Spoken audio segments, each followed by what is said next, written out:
Colin Stetson from Barkskins. Thank you so much for joining us for our Emmy Composers panel. Thank you for having me. So how did you get involved with Barkskins in the first place?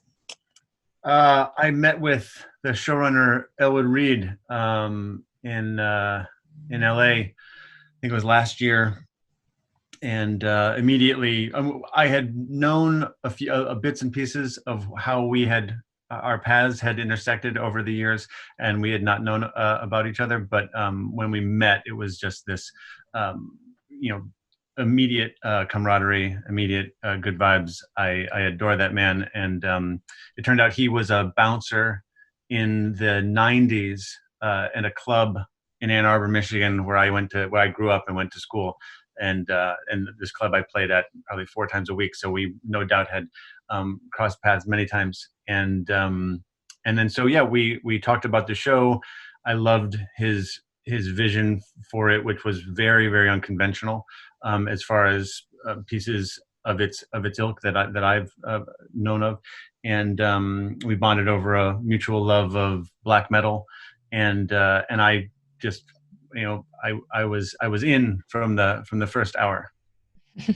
Well, the show is about the deforestation of the New World, and I feel like in like all your pieces, it's very haunting. There's very like man versus nature. There's a lot of like elements of nature in the Nature pieces. versus man, yeah. Yeah. So can you talk about like what inspired that sound and how you went about it?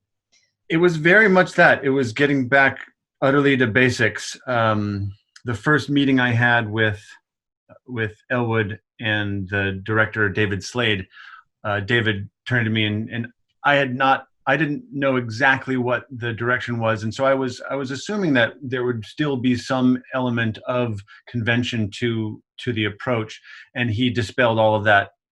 In one sentence, basically, he just said, "I want this to be terrifying. I want this to be. I want to truly portray the sound of the forest, something that is, like true wilderness, true lawlessness. I want this to be, you to feel the music as the what did he say, the sound of the blood pumping in your ears as you running for your life."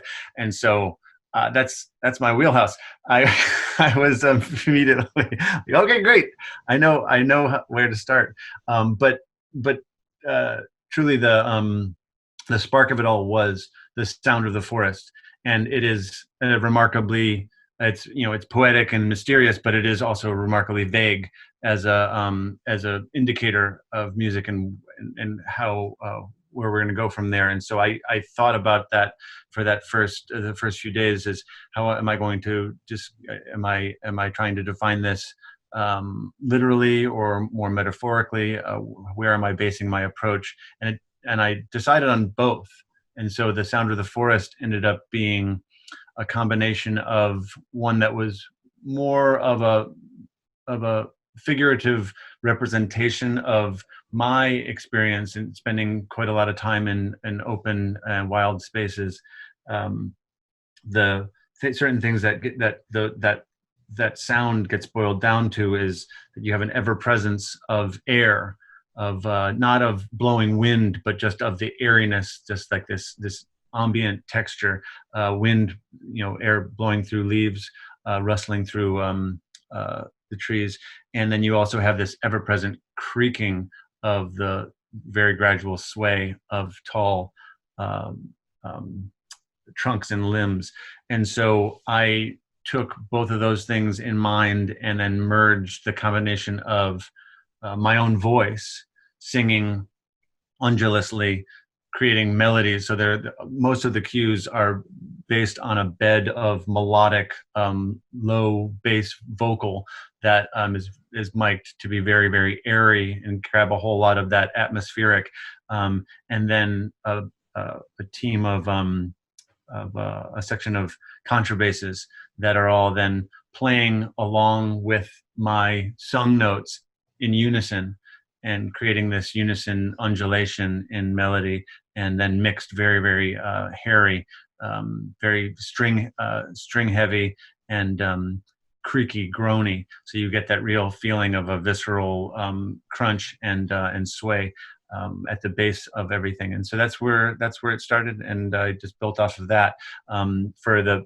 metaphoric, and then the more literal is that I really did want to represent the forest in that sense, and so I pulled numerous field recordings of a lot of different kinds of birds, finches and ravens, and lots of squirrels, mostly red squirrel sound, which is an awful bark, but one that I've heard so many times. But I was very excited to use it in music, and then actually I snuck in a sea lion because it was just too perfect. But I used these sounds and then stretched them and run them through various harmonic generators and processes, and so they become part of the melodic and rhythmic textures of the music. I'm glad you confirmed that you use animal sounds, because I was like, did he actually go out into a forest and record birds? He uses animal sounds. It's true.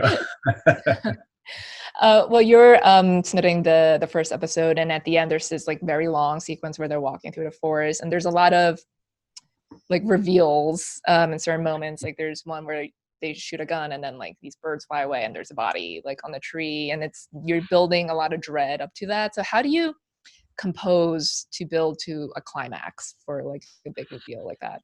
The most important thing for me in suspense and it really horror, everything, is to not pay any attention to the stereotypes and tropes, like the kind of the well-trodden methods, and for me it's really trying to I do everything I can to not point at the place in time and space that the music is building to. I like to point it in the direction of that place in time and space, but I don't like to give the audience for them to know that point is happening. I want them to know that there will be something that will happen, and that it will happen in some way as they are following our characters. But it seems to me that so much really gives away where and when things will happen, and how they will happen, just by kind of musical devices that build into them expectation in an audience member, even if that expectation is subconscious and it's not something that we're consciously aware of. When you're going to get that payoff, when the scare is going to happen. And so it's really that simple. I try to really pare everything down to the basic fundamental necessity. I try to stay out of the way, as it were, when I'm scoring anything really. But I definitely don't want for the music to take attention off of the tension that is building in the picture. And so it's really just broad strokes, wide gestures, spending as much time as I can with getting from point A to point B, and then of course not pointing in any at any one specific place until the reveal happens. Well, you also wrote a song, "Awake You Sleepy Hearts," that David Thewlis sings. So did Elwood want you to write a song? How did this come out? Because I don't think you would normally think that this show needs a song.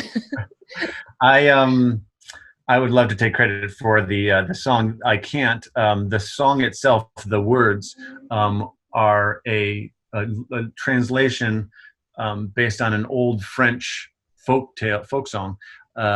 That they found a translation of it, and then David actually worked with the words, and actually I've read the translations, and what he did in adapting the words is really beautiful, because I love his version of it more than any of the others that I've read, and the words are so haunting. It's so perfect. It's so perfect for his character.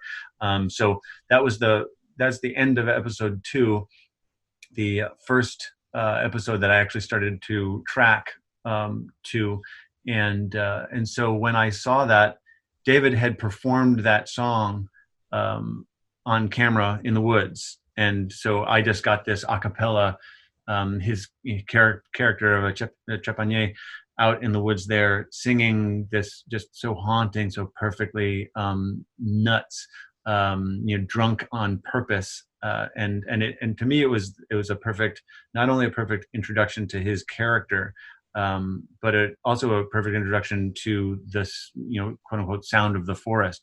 And so I used it as an opportunity. I wrote the music around that, the songs, the words that he sang in the woods there, and built everything up around it, and uses as an opportunity to really imbue it with as much of everything that I just discussed. It's a showcase of that undulous team of vocals and low strings and a lot of animals. It's very fitting for him because like that character is so eccentric, and it's like, of course he'd be randomly singing in the forest. Well, Colin, thank you I so love it. much for joining us, and we'll see you back here in a little bit.